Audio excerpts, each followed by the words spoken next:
वंदे मातरम विद्यार्थी मित्रों, मैं आनंद सर अपने YouTube channel make account easy with Anand sir में आपका हार्दिक स्वागत करता हूं। दोस्तों, आप लोगों में से कई लोगों ने मुझे कमेंट के माध्यम से रिक्वेस्ट की है कि सर अकाउंट और स्टेट विषय के लिए आप बोर्ड की परीक्षा को ध्यान में रखते हुए 2022 में जो बोर्ड की परीक्षा देने वाले हैं उसको ध्यान में रखते हुए एक पेपर फॉर्मेट और ब्लूप्रिंट का वीडियो बनाइए। तो दोस्तों, आज मैं आपको लेकर आया हूं आपके लिए अकाउंट विषय का पेपर फॉर्मेट और ब्लूप्रिंट का वीडियो, जिसमें आपके अलग अलग कई सारे प्रश्नों का जवाब मिलेगा। उसके अलावा मैंने इसमें और 2-3 टॉपिक को जोड़ा हुआ है। जैसे कि सबसे पहले तो हमें ये जानना, पहला टॉपिक हमारा ये है कि बोर्ड का जो ब्लूप्रिंट और पेपर फॉर्मेट है 2022 के लिए वो कैसा होगा। एक दूसरा ये कि हम कम से कम चैप्टर, यानी मैं ऐसा कहूं कि सिर्फ 4 चैप्टर, अकाउंट में सिर्फ 4 चैप्टर पढ़कर भी आप 50 से 60 मार्क्स के बीच ला सकते हैं। सिर्फ 4 चैप्टर, 2 पार्ट 1 में 2 पार्ट 2 में। पास होने की तो बात दूर की बात है, आप ज्यादा से ज्यादा मार्क्स यानी 50 से 60 मार्क्स, पास होने के लिए तो 33 ही मार्क्स चाहिए, लेकिन आप 50 से 60 मार्क्स सिर्फ 4 चैप्टर पढ़कर ला सकते हैं। और कैसे, अगर हम 2-3 चैप्टरों को, क्योंकि हमारे पास समय कम है, हमने ठीक तरह से कोई चैप्टर हमें नहीं आता है, तो कैसे अगर हम 2-3 चैप्टर को नहीं भी पढ़ेंगे, उतना ध्यान नहीं भी देंगे, तो भी हम 100 मार्क्स का पेपर अटेम्प्ट कर सकते हैं। ये तीसरा टॉपिक। और चौथा, कैसे 90 से ऊपर या 100 में से 100 लाना मुश्किल है लेकिन असंभव नहीं है, तो कैसे 90 अप और 100 आउट ऑफ 100 अकाउंट में लाया जाए, उन सभी बातों को आज मैं इस वीडियो के माध्यम से बताने वाला हूं। तो इस वीडियो को स्किप मत करिएगा, शुरू से लास्ट तक देखिए। आपको पहले से ही पता है, गुजरात बोर्ड कक्षा 11-12 कॉमर्स अकाउंट और स्टेट के सभी पाठ के स्वाध्याय के सभी प्रश्नों के हल का वीडियो मैं आपके लिए लाता रहता हूं, और आप लोगों का बहुत ही प्यार और सपोर्ट मिला है, जिसकी वजह से धीरे धीरे सब्सक्राइबर बढ़ रहे हैं मेरे चैनल पर। तो उन सभी के लिए आप लोगों को थैंक यू सो मच। और अभी भी अगर आप मेरा वीडियो देख रहे हो और चैनल को सब्सक्राइब नहीं किया होगा तो जरूर करिए चैनल को सब्सक्राइब और बेल नोटिफिकेशन को ऑन कर दीजिए, जिससे कि आपको मेरे वीडियो की नोटिफिकेशन मिलती रहे। तो चलिए शुरू करते हैं। सबसे पहले पेपर फॉर्मेट पे हम ध्यान दे देते हैं कि पेपर फॉर्मेट कैसा रहेगा, ब्लूप्रिंट कैसा होगा, कौन कौन से चैप्टर से पूछे जाएंगे। उसके बाद हम ये देखेंगे कि कौन से 4 चैप्टर पढ़कर आसानी से हम 50 से 60 मार्क्स ला सकते हैं, कौन कौन से चैप्टर को अगर हम नहीं भी पढ़ेंगे तो भी हम 100 में से 100 मार्क्स का पेपर अटेंड कर सकते हैं, और कैसे हम अच्छे से अच्छा मार्क्स ला सकते हैं। तो आज का हमारा टॉपिक है standard 12th commerce subject account, और टॉपिक का नाम है blueprint and paper format for year 2021-22, यानी जो मार्च 2022 में एग्जाम देने वाले हैं। थोड़ी और आगे डेट जाएगी तो वो अलग की बात है, लेकिन अभी फिलहाल 14 मार्च से बढ़कर 28 मार्च पे पहुंचे, तो अभी हम मार्च ही कह सकते हैं। तो मार्च 2022 में जो बोर्ड की एग्जाम देने वाले विद्यार्थी है, उन विद्यार्थियों के लिए अकाउंट विषय का पेपर फॉर्मेट और ब्लूप्रिंट ये आज का टॉपिक है। तो सबसे पहले सेक्शन ए, बारी बारी से सभी सेक्शन को समझते हैं। वीडियो थोड़ा सा लंबा होगा दोस्तों, लेकिन आप लास्ट तक जरूर देखिए। Section A, question number 1 to 20, 1 से लेकर 20 तक के प्रश्न होंगे। और सबसे खुशी की बात है कि आपका favourite section MCQ, multiple choice question. प्रश्न क्या होगा? निम्नलिखित प्रश्नों के उत्तर के लिए सही विकल्प चुनकर लिखिए। निम्नलिखित प्रश्नों के उत्तर के लिए सही विकल्प चुनकर लिखिए, यानी आपको हर प्रश्न में 4 विकल्प दिया होगा, आपको पता ही है, उसमें जो सही होगा वो आपको लिखना है। तो ऐसे कितने प्रश्न रहेंगे? 20 प्रश्न रहेंगे, 1-1 मार्क्स के। 20 प्रश्न 1-1 मार्क्स के, यानी 20 नंबर का आपको एमसीक्यू पूछा जाएगा। अब उसके लिए तैयारी कैसे करना है वो सब मैं बता रहा हूं। सबसे पहले तो यहाँ पे मैंने चैप्टर नहीं लिखे हैं, ऐसे मुझे पता है कि कौन कौन से चैप्टर में से एमसीक्यू आने वाले हैं, लेकिन उसका कोई फायदा नहीं वो लिखने का, क्योंकि पार्ट 1 का पार्ट 2 वार्षिक हिसाब, साझेदारी पेढ़ी का वार्षिक हिसाब, ध्यान सुनिएगा। पार्ट 1 का पार्ट 2 साझेदारी पेढ़ी का वार्षिक हिसाब, और पार्ट 2 का पार्ट 3 कंपनी का वार्षिक हिसाब। सिर्फ इसमें से सेक्शन ए और बी में कोई प्रश्न नहीं आएगा, यानी एमसीक्यू भी नहीं आएगा और वेरी शॉर्ट क्वेश्चन भी नहीं आएगा, संक्षिप्त में उत्तर दीजिए। बाकी सभी चैप्टर में से आपके एमसीक्यू और वेरी शॉर्ट क्वेश्चन वो पूछाने वाले हैं। हाँ, ये है कि किसी में से 1 प्रश्न, किसी में से 2, किसी में से 3 प्रश्न भी पूछा सकते हैं। तो लेकिन पढ़ना तो सही सबको ही है, किसी में से 1 प्रश्न पूछाएगा तो भी आपको पढ़ना है, और किसी में से 2, 3 या 4 पूछाएंगे तो भी आपको पढ़ना है। इसलिए यहाँ पे चैप्टर नाम लिखने की कोई आवश्यकता मुझे नहीं लगी और जरूरत भी नहीं।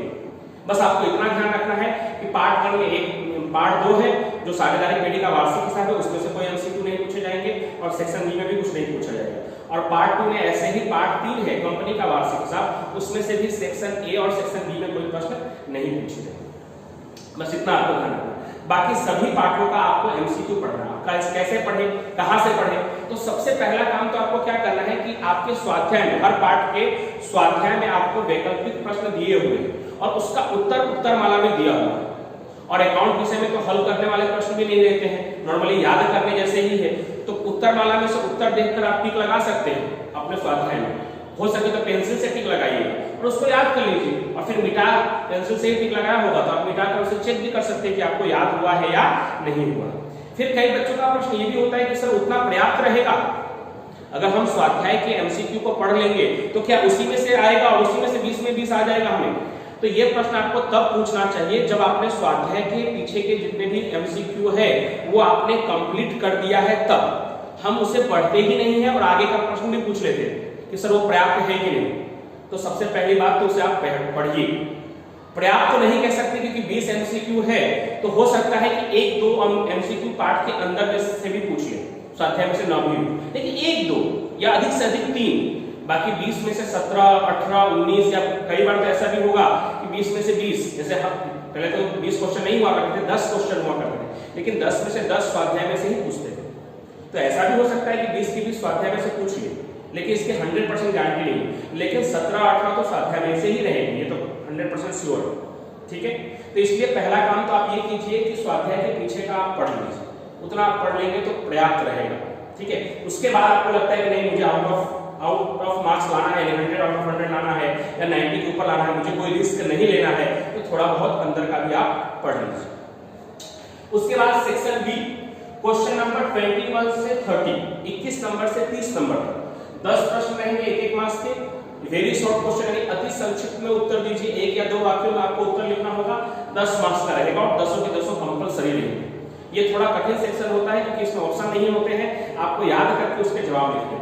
तो उसके लिए भी आपको ऐसे ही करना है, स्वाध्याय के पीछे जो प्रश्न एक के बाद वैकल्पिक प्रश्न के बाद जो नीचे शॉर्ट क्वेश्चन दिए होते हैं वो आपको याद कर लेना है। उसको याद करने के बाद अगर आपके पास समय है तब थोड़ा बहुत अंदर का आपको पढ़ना चाहिए, बुक के अंदर का, मतलब पाठ के अंदर का कोई शॉर्ट क्वेश्चन बनाकर वो लोग पूछ सकते हैं, ऐसे चांसेस बहुत कम होते हैं।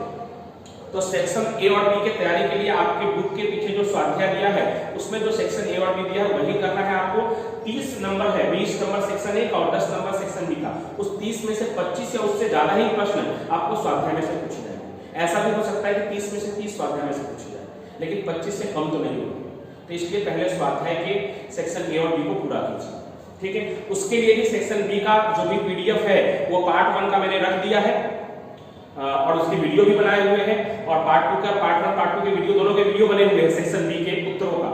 सेक्शन बी में जितने भी प्रश्न है उसके उत्तर का, शॉर्ट क्वेश्चन के उत्तर का वीडियो बना हुआ है, वो भी आप देख सकते हैं। कोशिश करूंगा कि उसका डिस्क्रिप्शन का लिंक भी मैं आपको भेज दूं, साथ ही साथ उसका पीडीएफ भी मैंने आपके साथ शेयर किया हुआ है, वो भी आप देख सकते हैं। पार्ट 1 का किया है, पार्ट 2 का भी समय मिलते मैं उसका भी पीडीएफ शेयर कर दूंगा। अब यहाँ से बहुत ध्यान दीजिएगा सेक्शन सी से। तो सेक्शन सी जो है क्वेश्चन नंबर 31 से लेकर 36 तक, यानी प्रश्न तो रहेंगे 6, लेकिन 6 में से कोई 4 ही आपको करने रहेंगे। प्रश्न कितने हैं? 6, लेकिन 6 में से कितने करने रहेंगे? कोई भी 4। कितने कितने मार्क्स के रहेंगे? 3-3 मार्क्स के रहेंगे। 4 के 12 मार्क्स का सेक्शन है, लेकिन आपके पास विकल्प रहेगा भाई 6 में से कोई भी 4 आप कर सकते हैं, आपके ऊपर। अब वो कौन कौन से चैप्टर से आएगा, तो यहाँ से आप थोड़ा ध्यान रखिए कि यहाँ से मैं आपको एडवाइस दूंगा कि आपको कौन सा पार्ट करना चाहिए, ऐसे आपकी इच्छा, लेकिन मुझे जो लगता है अपने अनुभव के अनुसार वो मैं आपको एडवाइस दूंगा। तो अकाउंट पार्ट 1 में से पार्ट 1, 4, 7 और 7, इसका मतलब ये हुआ कि पहले पार्ट में से एक प्रश्न, चौथे पार्ट में से एक प्रश्न और 7वें पार्ट में से 2 प्रश्न अकाउंट पार्ट 1 में से। पार्ट 1 साझेदारी विषय प्रवेश, पार्ट 4 साझेदारी का पुनर्गठन और पार्ट 7 साझेदारी पेढ़ी का विसर्जन। और अकाउंट पार्ट 2 में से पार्ट 2 डिबेंचर के हिसाब, उसमें से 2 प्रश्न। तो कुल मिलाकर कितने हो गए? 6, आपको कोई 4 करने हैं। तो मेरे हिसाब से जो पार्ट 4 साझेदारी का पुनर्गठन है वो आराम से आप कर सकते हैं, क्योंकि उसमें वो क्या पूछ सकते हैं, तो त्याग का अनुपात, लाभ का अनुपात जो आपका आसानी से आता है, या वो अनामत बांटने वाला जो एक प्रश्न है क्वेश्चन नंबर 12 वलय और संकेत वाला, उस तरह के प्रश्न को पूछा जा सकता है। तो त्याग का अनुपात, लाभ का अनुपात या अनामत बांटने वाला वो आप आसानी से कर सकते हैं। तो एक पार्ट 4 को आप ले सकते हैं। पार्ट 7 में रोजनामचा और थियरी है, तो मान लीजिए कि रोजनामचा आपको सीखना पड़ेगा, उसके लिए वीडियो देखने पड़ेंगे, लेकिन जो थियरी है वो तो आप याद कर ही सकते हैं। तो ये एक पार्ट आप कर सकते हैं, क्योंकि यहाँ पे थियरी होगा कि मैं यहाँ राउंड कर दे रहा हूँ, जिससे कि कभी आप देखें तो आपको याद रहे भाई थियरी का चैप्टर है, मतलब 2 प्रश्न आएंगे, एक रोजनामचा होगा और एक थियरी होने के चांस है, 90% है कि एक थियरी होगा। और यहाँ भी पार्ट 2 में एक रोजनामचा और एक थियरी, तो थियरी आप याद कर सकते हो और सभी थियरियों को मैंने समझाया है, अच्छी तरह से याद कैसे करें वो भी मैंने बताया। तो यहाँ पे मेरे हिसाब से आप पार्ट 4 में से एक प्रश्न, पार्ट 7 की थियरी और पार्ट 2 की थियरी, और अब इस तरह से ये 3 प्रश्न पूरा हो जाएगा आपका। उसके बाद किसी भी एक पार्ट को अगर पार्ट 7 को अच्छी तरह से पूरा कर लेते हैं तो 3 प्रश्न यहाँ से हो जाएंगे, 1 2 3 और एक प्रश्न यहाँ से हो जाएगा, बराबर, तो 4 प्रश्न हो जाएंगे। ठीक है, कौन कौन सा, तो पार्ट 4, पार्ट 7 के 2 प्रश्न, उसका रोजनामचा भी बहुत ही आसान है और 2 ही प्रश्न करना है, हो जाएगा अच्छे से, और पार्ट 2 की थियरी, यानी पार्ट 1 को चाहे तो आप ऑप्शन में निकाल सकते हैं, उसे नहीं भी पढ़ेंगे तो भी चलेगा। खैर आपकी इच्छा, आपको जैसा उचित लगे वैसा आप कर सकते हैं, ये तो मैंने मेरा सजेशन आपको दिया है। Section D, section D question number 37 से लेकर 41, 37 से लेकर 41, यानी 37 से लेकर 41 तक 5 प्रश्न रहेंगे, लेकिन आपको कितना करना है, तो 5 में से कोई भी 3 करना है जो 4-4 मार्क्स के होंगे, यानी 12 नंबर का सेक्शन है, और इसमें 12 में से 12 पूरा लाया जा सकता है क्योंकि इससे पार्ट बहुत आसान है। अकाउंट पार्ट 1 में से पार्ट 3 के 2 सवाल है, ख्याति का मूल्यांकन, मेरे हिसाब से सभी विद्यार्थियों का सबसे फेवरेट चैप्टर होगा वो ख्याति का मूल्यांकन, उसमें से 2 प्रश्न होंगे, और ख्याति का मूल्यांकन सीखना मतलब सिर्फ आधे 1 घंटे का काम है। आप 4 अलग अलग पद्धति में उसके सूत्र याद कर लीजिए, मैंने वीडियो बनाया हुआ है उसको देख लीजिए, आपका काम 1 घंटे में कंप्लीट, और 8 नंबर आपका पक्का। अकाउंट पार्ट 2 में से पार्ट 4, पार्ट 5, पार्ट 6, जिसमें पार्ट 4 सबसे आसान है, तुलनात्मक पत्रक, उसमें 6 कॉलम बनाने होते हैं, उसमें 4 कॉलम पहले से ही दिए होते हैं, 5वां और 6वां कॉलम बनाना होता है, वो भी बहुत ही आसान होता है, तो वो आप चुन सकते हैं। यानी मेरे हिसाब से, मेरे एडवाइस के हिसाब से आपको पार्ट 3 के दोनों सवाल और अकाउंट पार्ट 2 के पार्ट 4 का एक सवाल, तो आपके 3 सवाल हो जाएंगे। पार्ट 5 और पार्ट 6 के सवाल आप नहीं भी सीखेंगे या नहीं भी करेंगे उतने अच्छे से तो भी चलेगा, फिर भी आप अपने हिसाब से देखेंगे। मैं सभी ने ऐसा कह रहा हूं, ये मेरा सजेशन है, आप अपने हिसाब से उसको प्लानिंग कर सकते हैं। अब सेक्शन ई, बड़ा सेक्शन है section E, question number 42 to 46, 42 से लेकर 46 तक 5 प्रश्न रहेंगे, और 5 में से कोई भी 3 करना है, 8-8 मार्क्स के रहेंगे, 3 गुणे 8 यानी 24 मार्क्स का सेक्शन है। अब उसमें कौन कौन से पार्ट में से पूछा जाएगा, तो अकाउंट पार्ट 1 में से पार्ट 5, 5 और 6, 5 लिखा हुआ मतलब साझेदार का जो प्रवेश है पार्ट 5, उसमें से 2 प्रश्न होंगे, और साझेदार की निवृत्ति में से 1 प्रश्न होगा, और अकाउंट पार्ट 2 में से पार्ट 1 शेयर पूंजी के हिसाब, उसमें से 2 प्रश्न होंगे। अब मेरा सजेशन अगर आप मानो, मेरे हिसाब से आपको प्रवेश की अच्छे से तैयारी कर लेनी चाहिए, और पार्ट 2 का जो पहला लेसन है शेयर पूंजी के हिसाब, उसकी तैयारी कर लेनी चाहिए। कारण क्योंकि शेयर पूंजी के हिसाब में सिर्फ रोजनामचा लिखना होता है, ऐसा नहीं कि बहुत आसान है, आसान तो वो भी नहीं है, वो भी प्रवेश और निवृत्ति जैसा ही है, क्योंकि उसमें भी जब्ती का मुद्दा आता है जो बच्चों को थोड़ा कम आता है, कठिन लगता है, लेकिन इसमें समय कम लगेगा। जितना समय प्रवेश और निवृत्ति में लगता है उससे कम समय आपको पार्ट 1 शेयर पूंजी के हिसाब में लगेगा।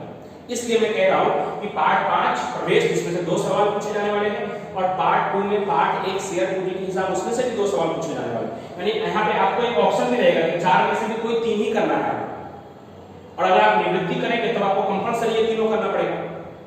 इसलिए निवृत्ति में अलग अलग प्रकार के सवाल भी है बहुत ज्यादा, तो यहाँ पे आप निवृत्ति को निकालिए, और प्रवेश और पार्ट 2 में जो पहला पार्ट है शेयर पूंजी के हिसाब, मेरे हिसाब से आप वो कर सकते हैं, तो आसानी से आप 3 प्रश्न आपका हो जाएगा, और आपको 8-8 नंबर के हिसाब से 24 नंबर का सेक्शन आप कंप्लीट कर लेंगे।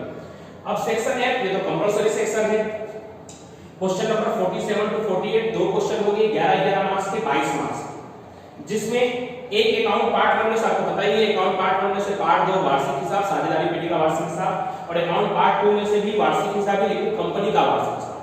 अब इसमें मेरा सजेशन बस इतना ही है कि सेक्शन एफ करते समय पहले आप कंपनी का वार्षिक हिसाब पूरा कर लीजिए, क्योंकि वो लगभग सभी पूरा कर सकते हैं, क्योंकि उसमें कुछ करना नहीं है, सिर्फ नमूना याद करना है अच्छी तरह से, और फिर उसका सवाल कर सकते हैं, और उसमें इंपॉर्टेंट सवाल 3 ही है, क्वेश्चन नंबर 9, क्वेश्चन नंबर 10 और उदाहरण नंबर 14, जिसमें पूरा वार्षिक हिसाब है। उस 3 को अगर 2-3 बार आप कर लेंगे तो आपको लगभग याद जैसा रह जाएगा, तो इसलिए वो पहले पूरा कीजिए, और फिर बाद में पार्ट 2 साझेदारी पेटी का वार्षिक हिसाब करिए, कि बाई चांस अगर समय कम पड़ा तो आपका छूटेगा भी, तो वो छूटेगा जो आपको उतनी अच्छी तरह से नहीं आ रहा। तो ये हो गया पूरा आयोजन, फॉर्मेट, ब्लूप्रिंट वगैरह। अब क्या बताना बाकी है, दूसरा टॉपिक हमारा, कि कैसे सिर्फ 4 पार्ट पढ़ के, सिर्फ कितना सही सुन रहे हैं आप, 4 पार्ट पढ़ के, अकाउंट पार्ट 1 में 2 पार्ट, वो भी 4 पार्ट, कोई कठिन नहीं, एकदम आसान, यानी अगर आपने बिल्कुल नहीं सीखा है सीख भी नहीं सकते, कहीं ट्यूशन नहीं जा सकते, किसी का उपयोग नहीं ले सकते, आप खुद से पढ़कर उस पाठ को सीख सकते हैं, वीडियो को देखकर उस पाठ को समझ सकते हैं। सिर्फ 4 पाठ पढ़कर सिर्फ पास नहीं, 50 मार्क्स से ऊपर यानी 50 से 60 के बीच आप मार्क्स ला सकते हैं और आराम से अपना पेपर पूरा कर सकते हैं। जिन लोगों को फेल होने का डर सता रहा है, जिनको डर लग रहा है कि कहीं एग्जाम होगी और हम फेल हो जाएंगे, तो नहीं, फेल तो कोई हो ही नहीं सकता एकाउंट में, बस वो थोड़ी सी मेहनत कर ले और थोड़ा सा स्मार्ट वर्क आयोजन के साथ काम करें। क्योंकि कई बार कैसा होता है, हम काम तो बहुत सारा करते हैं, लेकिन इकोनॉमिक्स में पढ़ा है ना, प्रच्छन्न बेकारी, उसकी तरह हम काम करते हैं कि काम करते हुए दिखते हैं लेकिन उसका कोई रिजल्ट नहीं होता, उसकी उत्पादकता शून्य होती, बराबर। तो इसलिए अगर हम स्मार्ट वर्क करें, वही करें जो हमें आता है, तो हम अच्छी तरह से कर सकते हैं। तो वो मैं यहाँ बताने जा रहा हूँ साइड में। तो उसके लिए हमें क्या करना होगा, तो उसके लिए ध्यान से सुनिए। पार्ट 1 में पार्ट 3 ख्याति का मूल्यांकन, बताइए ये तो सबको आएगा कि नहीं आएगा? आ सकता है आराम से, यस। और अगर बाई चांस नहीं आता है, किसी ने नहीं सीखा है, तो उसके सिर्फ 4 वीडियो देखिए, आपको आराम से अच्छे से आ जाएगा, क्योंकि उसमें किसी को सिखाने की जरूरत नहीं है, सूत्र याद रखना है और सूत्र में मान रख देना है, और सूत्र भी एकदम आसान। और उसमें से 4 नंबर के कितने सवाल आने वाले हैं? 2। तो अब पास होने वालों को क्या करना है वो सुनिए, और उनके हाथ में है कि नहीं वो चीज वो भी देखिए आप। सेक्शन ए और सेक्शन बी, सेक्शन ए और सेक्शन बी कितने मार्क्स का है? सेक्शन ए और सेक्शन बी 30 मार्क्स का। और उसके लिए क्या करना है, तो उसके लिए एटलीस्ट यानी कम से कम वो क्या कर सकते हैं, तो बुक के पीछे जो एमसीक्यू दिया हुआ है जिसका जवाब उत्तरमाला में दिया हुआ है, और सेक्शन बी दिया हुआ है जिसका जवाब का मैंने वीडियो बनाया हुआ है, पीडीएफ शेयर किया हुआ है। यानी अगर आप ये भी बहाना नहीं कर सकते कि मुझे नहीं मिला है सर, मैं कहां से लाऊं, मैं कैसे उसको ढूंढूं, तो उसके लिए भी उपलब्ध करवा दिया है मैंने। तो सेक्शन ए और बी को सिर्फ याद करने का काम करना है, इतना काम तो करना पड़ेगा ना। हाँ, तो याद करने का काम आपको करना है और याद कर लेंगे। तो सेक्शन ए और बी में 30 मार्क्स का सेक्शन है, तो मैं समझता हूं कि 30 में से 30 नहीं आएगा, लेकिन 30 में से 25 तो आ ही सकता है। अब कोई ऐसा मत बोल दीजिएगा सर मेरा 25 नहीं, मेरा तो 5 आएगा, तो फिर वो मतलब ही नहीं रहेगा, क्योंकि यहाँ पे किसी को कुछ सीखना नहीं है, सिर्फ क्या करना है, याद करना है। और कितने देर, तो लगातार आप 6 से 7 दिन 1-1 घंटा 2-2 घंटा याद करेंगे, तो आपको सबके सेक्शन बी, ए और बी याद हो जाएंगे। और 30 में से 30 कहा भी नहीं है, कितना कहा है? 25 का है। उसके बाद सेक्शन सी में, सेक्शन सी में देखिए आप यहाँ पे पार्ट 4 और पार्ट 7 और पार्ट 2। पार्ट 4 में से त्याग और लाभ वाले प्रश्न आएंगे, वो आप आसानी से कर सकते हैं, 3 नंबर हो गया। और पार्ट 7 और पार्ट 2 की थियरी तो लिख ही सकते हैं, और बड़ी थियरी का मैंने वीडियो भी बनाया, उसको कैसे याद करें आसान तरीके से, बार-बार मैंने रिपीट करके उसको याद भी करवाने की कोशिश की है, तो वो आपको करना पड़ेगा। तो खुद से कर सकते हैं, त्याग लाभ निकालना नॉर्मल ही है, भिन्न का घटाव आपको सिखाना चाहिए, उसके भी वीडियो बने हुए हैं। तो पार्ट 4 जो है उसकी थियरी आप याद कर सकते हैं, तो पार्ट 4 में से त्याग और लाभ के सवाल कर सकते हैं, और पार्ट 7 और डिवेंचर के हिसाब की थियरी याद कर सकते हैं। चलिए फिर भी मैं डिवेंचर का हिसाब और साझेदारी पेटी क्वेश्चन को नहीं मान रहा हूं, सिर्फ पार्ट 4 का त्याग और लाभ का सवाल तो कर ही लेंगे आप। तो इसमें से आपका 3 नंबर कंफर्म हो जाएगा। कितना नंबर? सिर्फ 3 ही नंबर मिलेगा, जाने दीजिए, थियरी की भी बात छोड़ दीजिए।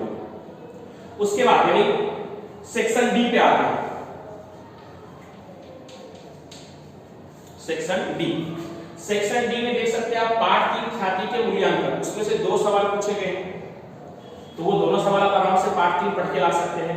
और अकाउंट पार्ट 2 का जो पार्ट 4 है वित्तीय पत्रक, वो भी एकदम आसान है, देखकर लिखने जैसा है। 4 कॉलम तो पहले से ही दिया होता है, 5वां और 6वां कॉलम भी बहुत ही आसान होता है, जो आप आसानी से कर सकते हैं। तो ये पूरा 12 में से 12 ला सकते हैं, 4 4 8 और ये 4 12। सिर्फ कितने पार्ट को पढ़ के? 2 पार्ट को पढ़ के, एक पार्ट 3 ख्याति का मूल्यांकन और एक पार्ट 4 वित्तीय पत्रक का विश्लेषण। तो यहाँ पे आपको पूरे 12 में से 12 ला सकते हैं और लाना भी है, 12 में से 12 ही लाना है। यहाँ पे से मैंने 12 में से सिर्फ 3 ही गिना। सेक्शन ई में आपके लिए गिन ही नहीं रहा, क्योंकि उसमें कठिन चैप्टर है, तो जो कमजोर बच्चे हैं तो उनको उतना चैप्टर आएगा नहीं, तो उसमें एक भी मार्क्स नहीं गिन रहा हूं। जबकि सबको खाते बनाना, शेष लिखना, नामक बांटना, ये सब तो आता ही है, लेकिन मैं फिर भी गिन नहीं रहा हूं उसे। डायरेक्ट सेक्शन एफ पे आते हैं। तो सेक्शन एफ में क्या है? 2 वार्षिक हिसाब, जिसमें कंपनी का वार्षिक हिसाब आसानी से सीखा जा सकता है। उस पे 2 नमूना है, वो याद करने का काम तो आप ही करेंगे, और जैसे ही याद होगा आसानी से आप 2 सवाल और 1 उदाहरण की प्रैक्टिस कर लीजिए अच्छी तरह से, वो आपका क्लियर हो जाएगा। तो उसमें आपको 11 में से 11 लाना होगा।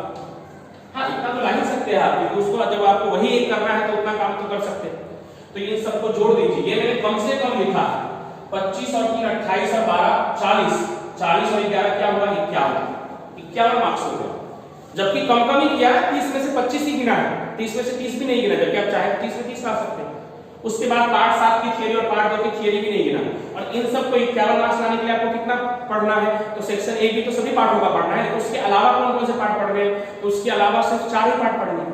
पार्ट 1 में 2 चैप्टर और पार्ट 2 में भी 2 चैप्टर। कौन कौन से, तो पार्ट 1 में अकाउंट, पार्ट 1 में पार्ट 3 और 4, और अकाउंट पार्ट 2 में भी पार्ट 3 और 4। याद रखने के लिए भी आसान है, एकदम याद रखने के लिए भी आसान है। अकाउंट पार्ट 1 में भी 3 और 4, अकाउंट पार्ट 2 में भी 3 और 4। अकाउंट पार्ट 1 में कौन सा तीसरा चौथा, तो ख्याति का मूल्यांकन और साझेदारी का पुनर्गठन, और अकाउंट पार्ट 2 में कौन सा तीसरा चौथा, तो कंपनी का वार्षिक हिसाब और वित्तीय पत्रों का विश्लेषण। तो दोनों में से 2 और 2 4 पार्ट पढ़ेंगे तो आसानी से 51 नंबर ला सकते हैं। थोड़ा बहुत नंबर कट जाएगा तो भी, अगर नहीं कटेगा तो फिर तो आप 57-58 नंबर तक भी ला सकते हैं। जैसे अगर आपने 30 में 30 ला दिया है तो 51 और 5 56 हो जाएंगे। थोड़ी बहुत अगर आपने पार्ट 7 की थियरी और पार्ट 2 की थियरी पढ़ ली तो और 6 नंबर यानी 63 हो गए। अब होशियार बच्चे कहेंगे कि सर कमजोर बच्चों के लिए बताया, हमारे लिए कुछ बताइए कि हम कौन सा पार्ट नहीं पढ़े तो भी हम 100 में से 100 ला सकते हैं या 90 से ऊपर मार्क्स ला सकते हैं, 100 मार्क्स का पेपर अटेम्प्ट कर सकते हैं, तो उनके लिए भी कुछ खबरी। वो भी चाहे तो 4 पार्ट अगर नहीं पढ़ेंगे, बिल्कुल नहीं पढ़ेंगे, ए और बी तो आपको सभी पार्टों का पढ़ना है, इसलिए उसके सभी विषय में सेक्शन ए और बी आपको लगभग सभी पार्टों का पढ़ना है। अकाउंट में तो फिर भी 2 पार्ट निकल गए हैं, वार्षिक हिसाब वाले दोनों। उसके अलावा के सेक्शन के लिए अगर हम कौन सा पार्ट नहीं पढ़ेंगे तो बिल्कुल नहीं पढ़ेंगे तो भी चलेगा। तो लगभग आप पार्ट 1 में 2 लेसन, पार्ट 1 साझेदारी विषय प्रवेश और पार्ट 6 साझेदारी की निवृत्ति, ये आप नहीं पढ़ेंगे तो चलेगा। पार्ट 2 में भी 2 लेसन, चैप्टर नंबर 5 गुणोत्तर विश्लेषण और चैप्टर नंबर 6 उपकर प्रभाव पत्र, ये नहीं पढ़ेंगे तो भी आप पूरा 100 में से 100 मार्क्स का पेपर अटेम्प्ट कर सकते हैं। अब लाना कितना है वो तो आपके ऊपर डिपेंड करता है कि आप कितना सही करते हैं और कितना गलत करते हैं। लेकिन ये 4 पार्ट नहीं भी पढ़ेंगे अगर आप तो भी नए पेपर फॉर्मेट के हिसाब से आप पूरा 100 मार्क्स का पेपर अटेम्प्ट कर सकते हैं। तो मेरे हिसाब से जितना मुझे लगा वो मैंने आपको सजेशन दिया, आप अपने हिसाब से तैयारी कर सकते हैं। ये रहा ब्लूप्रिंट और इनको रहा पास होने वाले बच्चों के लिए, इनको टेंशन होता है कि सर हम पास होंगे कि नहीं, उनके लिए और होशियार बच्चों के लिए मैंने कहा कि 4 पार्ट 1 में पहला और छठा और पार्ट 2 में पांचवा और छठा, ये अगर आप नहीं भी पढ़ते हैं उसके बड़े सवाल जो है सी डी या एफ में जो ई में जो सवाल है वो अगर आप नहीं भी करते हैं तो भी आप 100 में से 100 मार्क्स का पेपर अटेम्प्ट कर सकते हैं। फिर भी आप अपनी जानकारी के लिए पढ़ना चाहते हैं तो बेशक पढ़िए, समय कम हो तो उसके तैयारी में थोड़ा कम ध्यान दे सकते हैं, ऐसा मेरे कहने का मतलब। आप सभी लोगों को आपके बोर्ड की परीक्षा के लिए, आने वाली परीक्षाओं के लिए बेस्ट ऑफ लक, खूब ढेर सारी शुभकामनाएं। वीडियो को लाइक करिएगा, शेयर करिएगा और अगर आप अभी तक चैनल को सब्सक्राइब नहीं किए होंगे तो सब्सक्राइब जरूर कीजिएगा। और ऐसे ही अगले वीडियो में मैं आप लोगों के लिए स्टेट का पेपर फॉर्मेट और ब्लूप्रिंट के वीडियो को लेकर प्रस्तुत होऊंगा। तब तक के लिए थैंक यू सो मच। मैं थोड़ा साइड हट जा रहा हूँ तो आप ऐसा हो तो स्क्रीनशॉट ले लीजिए। Okay, thank you so much.